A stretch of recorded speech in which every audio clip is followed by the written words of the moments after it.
Hello everyone. तो आप सब कैसे हैं? आई होप आप सब बहुत अच्छे होंगे, मज़े में होंगे, खुश होंगे। तो दोस्तों, अभी जैसे आप लोग को पता ही है, नवरात्रे चल रहे हैं और आज ना अष्टमी है। और मैं अष्टमी को ना मतलब हमारी कोई ख़ास पूजा होती है। ख़ास क्या होती है, लेकिन इसमें हम लोग खोइच भरते हैं मंदिर में भी और घर में भी। और आज के दिन ना मैं कन्या मतलब अष्टमी को भी खिलाती हूँ और नवमी को भी खिलाती हूँ, दोनों दिन। और वैसे तो मैंने चुग्गू को डेली खिलाया है।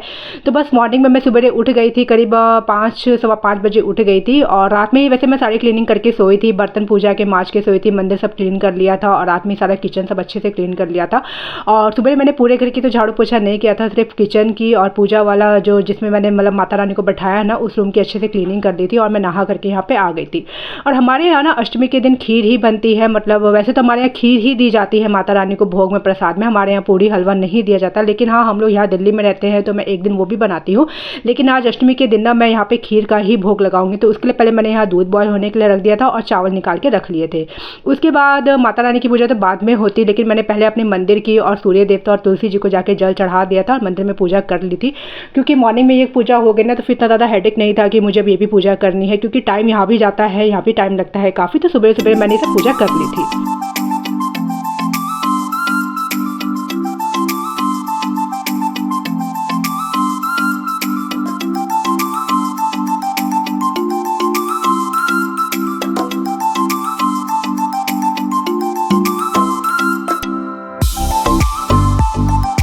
जैसा कि आप लोग को पता है कि मेरे पास शिवलिंग जी भी हैं, तो मैं और जमुना ना डेली इनका अभिषेक करते हैं दूध और जल से। तो यहाँ पे मेरी ये पूजा भी हो गई थी। सारी तैयारी मैंने कर दी है, यहाँ पे सब कुछ हो गया तैयार। अब मैं बैठूंगी पूजा में। और बहुत टाइम लगता है इन सब चीज़ों को रियाने में, मतलब समेटने में, मतलब लगाने में सारी चीज़ें। और ये सारा मैंने खोइच यहाँ पे भर के रखा है लाल रंग के कपड़े में। और ये सारी जो मैं कन्याओं को दूंगी, तो खोइच में काफ़ी सारा सामान जाता है, श्रृंगार का, दुब्बी, पान के पत्ते, पान, सुपा, इलायची, लौंग, बतासा, दक्षिणा, काफ़ी सारा मैं आपको मतलब मैं आपको दिखा दूँगी। और ये सब कुछ तैयार हुआ है सारा कुछ। अब मैं बैठूँगी पूजा में। तो यहाँ देखिए घर की क्या हालत है। और पूजा की मैंने सारी तैयारी कर दी थी, खीर भी बन गई थी। तो मैं यहाँ बैठ गई पूजा करने के लिए। और हमारे यहाँ ना बहुत नियम होते हैं इनकी पूजा के, लेकिन मुझे कुछ पता नहीं। मैंने आपको पहले ही बताया है कि मैंने अपने यहाँ की पूजा कभी देखी नहीं है। तो जितना मुझे समझ में आता है, जितना मुझे पता है, जो मैंने दिल्ली के स्टाइल में देखी, उस तरीके से मैं पूजा कर देती हूँ। तो सबसे पहले मैंने अपने महाराज जी की, गणेश भगवान की, कलश की, अखंड ज्योत की पूजा कर ली। उसके बाद माता रानी की पूजा की और जो भी भोग प्रसाद बनाया था वो सब लगा दिया, साथ में खीर का भी भोग लगा दिया, जैसे कि मैंने आपको पहले ही बताया। और देखिए यहाँ मैंने खोइच भी भर दिया। खोइच में 2 जगह भरती हूँ, एक जगह मंदिर और एक जगह घर पे। और हमारे यहाँ ना सभी सुहागन औरतें खोइच भरती है। कहा जाता है कि खोइच भरने से ना आपका घर भरा पूरा रहता है, पूरे साल घर में सुख समृद्धि बनी रहती है। तो हम सब ये खोइच भरते हैं। और उसके बाद मेरी आरती हो गई थी। आरती होने के बाद मेरे यहाँ पूजा पूरी संपन्न हो गई थी। उसके बाद मुझे यहाँ खिलाना था कन्या। कन्या खिलाने के बाद मुझे जाना था मंदिर भी खोइच भरने के लिए। मैं और मेरी देवरानी दोनों जाते मंदिर।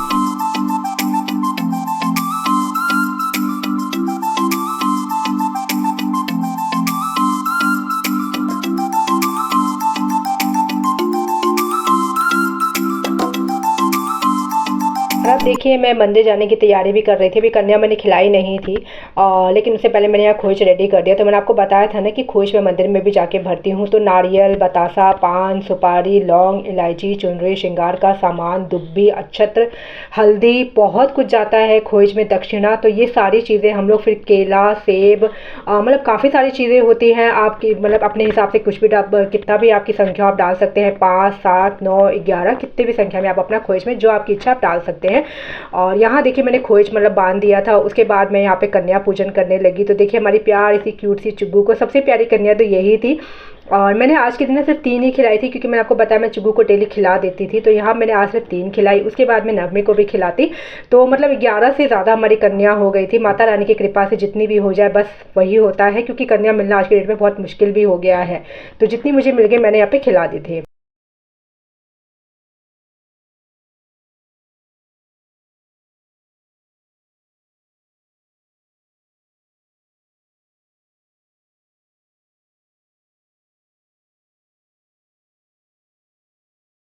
उसके बाद हमने बहुत अच्छे तरीके से कन्याओं की विदाई कर दी और अब मैं यहाँ रेडी हो गई थी मंदिर जाने के लिए। तो मंदिर मैं, जमुना, चुग्गू और मेरी देवरानी जा रहे थे।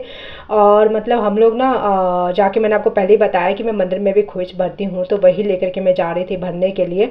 वैसे तो हम लोग सोचे थे शाम में जाएंगे, लेकिन दिन में हमारे पास टाइम था ना, तो हम लोगों ने दिन में ही जाके भर दिया। और देखिए चुग्गू को कैसे खड़ी है। तो ये मंदिर हमारे घर के पास में ही है, काफ़ी बड़ा मंदिर है, तो हम लोग यहीं पर ही आते हैं कभी कोई पूजा वूजा करनी होती है।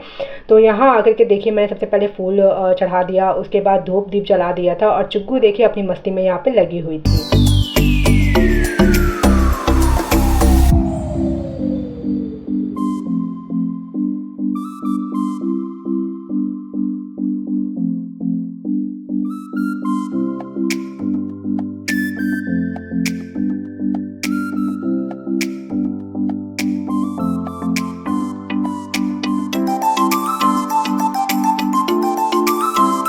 और अब ये नेक्स्ट डे का दिन है, नवमी का दिन है। तो मैंने आपको बताया ना कि आज के दिन में कन्या खिलाती हूँ। वैसे आज के दिन कोई खास पूजा होती नहीं है, क्योंकि अष्टमी के दिन ही हमारी खास पूजा हो गई थी, खोज सब भर दिया था, सब कुछ कर दिया था। बस आज के दिन मुझे कन्या पूजन करना था। और आज के दिन ना मैं कन्या पूजन में हलवा, पूड़ी, चना बना देती हूँ। और मेरी देवरानी ने ना खीर बनाया था, तो वो भी लेकर के आई थी साथ में। उन्होंने भी कन्या पूजन यहाँ पे मेरे साथ ही कर दिया था। तो सबसे पहले तो किचन विचन मैंने सारा क्लीन कर लिया था। सब कुछ करने के बाद मैं यहाँ नहा करके आ गई थी और मैंने वहाँ पूजा की भी तैयारी कर दी थी। जैसा कि मैंने आपको बताया कोई खास पूजा आज करनी नहीं होती है, लेकिन हाँ पूजा तो करनी ही थी। तो मतलब खोज वोज भरने की कोई झंझट नहीं था, लेकिन हाँ पूजा जैसी डेली की होती थी ना, वैसी पूजा करनी थी। तो यहाँ देखिए मैं हलवा भून रही थी, सूजी भून रही थी हलवे के लिए। और मैं आपको एक तरीका बताती हूँ, बहुत टेस्टी आपके हलवे बनेंगे अगर आप कन्या पूजन के लिए बना रहे हैं। तो यहाँ मैंने सूजी ले ली है। सूजी जब मेरी आधी भुन गई है ना, उसके बाद मैंने यहाँ 2 बड़े चम्मच बेसन लिए हैं। इससे ना सूजी हलवा जो है बहुत ही टेस्टी बनता है बेसन डालने से। लेकिन हाँ सूजी आपका आधा भुन जाना चाहिए, उसके बाद आप बेसन डालिए, क्योंकि बेसन बहुत जल्दी पक जाते हैं। तो यहाँ सूजी बेसन भूनने के बाद ना मैंने यहाँ पानी डाल दिया है। और हलवा ना जब भी आप पानी डालें तो थोड़ा ज़्यादा करके डालें, क्योंकि गीला बनता है ना हलवा तभी सही रहता है, क्योंकि बाद में ना वो बहुत टाइट हो जाते हैं, बर्फ़ी जैसी शेप में आ जाते हैं कितना भी आप पानी डाल लें। तो यहाँ पानी डालने के बाद मैंने अच्छे से भून लिया। उसके बाद अपने टेस्ट के अकॉर्डिंग मैंने यहाँ चीनी डाल दी थी। चीनी मैंने कम ही डाली थी, ज़्यादा मीठा अच्छा नहीं लगता है हलवा। और चीनी डालने के बाद एक तरीका और आपको बताती हूँ, बहुत ही अच्छा टिप्स है आपका ये। आप लास्ट में ना घी डाल करके भुनिए आप हलवे को, आपका हलवा और भी टेस्टी बनेगा। मैंने तो यहाँ कम घी का इस्तेमाल किया, लेकिन आप चाहे तो और भी ज़्यादा घी डाल करके ना, मतलब बार बार एक बार डालिए, भुनिए, फिर आप करीब 3-4 बार अच्छे से भुनने के बाद जब आपका हलवा भुन जाए फिर आप घी डालिए, फिर भुनिए, और आपका घी हलवा बहुत ही टेस्टी बनेगा। मेरा यहाँ हलवा रेडी हो गया था। उसके बाद मैं यहाँ बनाने लगी थी आलू की सब्जी। चने मैंने भून के रख लिए थे, आटा भी मैं गूंथने वाली थी। तो मतलब लगभग समझिए कि सारी तैयारी जल्दी जल्दी होती जा रही थी। मॉर्निंग में ना जिस दिन हलवा पूड़ी बनता है ना, उस दिन काम थोड़ा ज़्यादा ही लगता है। खीर बनाने में इतनी टेंशन नहीं होती है, लेकिन हाँ हलवा पूड़ी बनाने में थोड़ा काम ज़्यादा लगता है, क्योंकि काफ़ी सारी चीज़ें बन जाती हैं ना। तो वहाँ मेरी सब्जी रेडी हो रही थी और मैंने यहाँ पूड़ी के लिए आटा भी लगा के रख लिया था।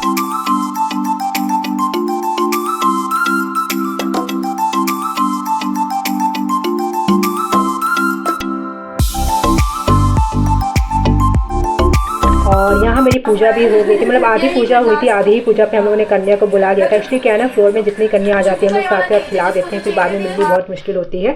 तो मैंने आधी पूजा पर से ही उठ करके सबसे पहले कन्या पूजन कर लिया, उनको सब दे दिया मैंने और मेरी देवरानी ने मिल करके। और देखिए सब यहाँ बैठ करके आराम से मस्ती कर रही थी, खा भी रही थी। और चुग्गू महारानी को देखिए हमारे। और उसके बाद मैंने कन्या पूजन में कन्या के सबके पैर छू करके उन सबकी विदाई कर दी बहुत अच्छे तरीके से। और इस तरीके से मेरी नवमी की भी पूजा हो गई थी। तो बस ऐसे ही मैं अष्टमी और नवमी को पूजती हूँ, और बस माता रानी कृपा बनाए रखे तो मैं हर साल इसी तरीके से पूजूँ। और यहाँ देखिए सारे बच्चे से जा रहे थे और बहुत अच्छा लगा। मतलब अब ना वैसे को बताऊँ, नवमी के दिन ना बहुत खाली खाली लगता है, जैसे लगता है किसी बेटी को विदाई करते हैं ना, तो उस दिन बड़ा अजीब सा लगता है। तो हम लोग को ना ऐसा ही लग रहा था, मेरी बेटी को भी, मुझे भी, मेरी देवरानी को भी, कि बड़ा आज खाली खाली का दिन लग रहा है। लेकिन चलिए हर चीज़ जब आती है तो उसका जाना भी एक नियम ही है। तो बस हमारी जो नवरात्रि की पूजा वो भी इसी तरीके से समाप्त हो गई थी। और यहाँ मैंने देखिए कन्याओं को विदा कर दिया। उसके बाद मुझे सारे घर की क्लीनिंग तो मॉर्निंग में ही हो गई थी, सब कुछ झाड़ू पोछा सब लग गया था। लेकिन उसके बाद भी बहुत काम फैल जाता है। और चुग्गू को देखिए, उसको लग रहा था सब जा रहे हैं तो हम लोग भी जा रहे हैं, इसलिए वो रो रही थी। तो चुग्गू के भी हम लोगों ने पैर छुए। सबसे प्यारी चीज़ कन्या तो यही थी। उसके बाद मैं आ गई यहाँ क्लीनिंग करने के लिए, सारी चीज़ें मैंने उठाई, थोड़ा बहुत क्लीनिंग की। और बस व्लॉग में इतना ही है। अगर आपको व्लॉग अच्छा लगा हो, कुछ भी अच्छा लगा हो, तो वीडियो को लाइक करें, चैनल को सब्सक्राइब करें। फिर मिलूंगी एक और नए इंटरेस्टिंग वीडियो के साथ। तब तक के लिए बाय बाय।